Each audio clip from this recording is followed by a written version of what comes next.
ISLൽ സാധാരണ ഒരു ടീമിന് ബൈ ചെയ്യാൻ പറ്റും, അതായത് മേടിക്കാൻ പറ്റുന്നത് 6 വിദേശ താരങ്ങളെയാണ്. അതിൽ 4 വിദേശ താരങ്ങളെ മാത്രമേ ലൈനപ്പിൽ ഇറക്കുവാനായിട്ട് സാധിക്കുകയുള്ളൂ.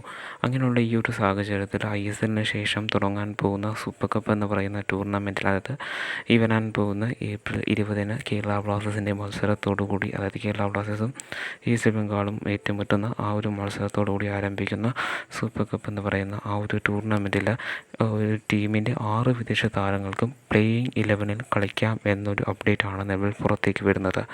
ഈ ഒരു വാർത്ത ഏകദേശം ഒരു ട്രസ്റ്റബിൾ സോഴ്സിൽ നിന്നാണ് നമുക്ക് ലഭിച്ചിട്ടുള്ളത്. അതിനാൽ തന്നെ നമുക്ക് വിശ്വസിക്കാവുന്നതാണ്. ഏകദേശം 6 വിദേശ താരങ്ങൾക്ക് പ്ലേയിങ് 11-ൽ കളിക്കാം. ഒരു ടീമിന് മാത്രം, അതായത് ഒരു ടീമിന് സൈൻ ചെയ്യാൻ പറ്റിയ 6 വിദേശ താരങ്ങൾക്കും ലൈനപ്പിൽ കളിക്കാവുന്നതാണ്. ഇത് പല ടീമുകളെയും ഗുണകരമായും ദോഷകരമായും ബാധിക്കാവുന്ന ഒരു സാഹചര്യമാണ്.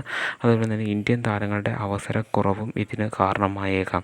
ഇങ്ങനെയുള്ള ഈ ഒരു സാഹചര്യത്തിൽ ഇത് ഒരേപോലെ തന്നെ അഡ്വാൻറ്റേജും ഡിസഡ്വാൻറ്റേജും തരുന്നുണ്ട്. അതായത് ഗുണങ്ങളും ദോഷങ്ങളും ഇന്ത്യൻ ഫുട്ബോളിന് തരുന്നുണ്ട്. അതായത് 2 ആഴ്ച മാത്രം നീളുന്ന ഒരു ചെറിയ ടൂർണമെൻറ്റാണ് സൂപ്പർ കപ്പ്. അങ്ങനെയുള്ള സാഹചര്യത്തിലായിരിക്കാം ഈ ഒരു നിയമം മുൻപോട്ട് വെച്ചിട്ടുള്ളത്.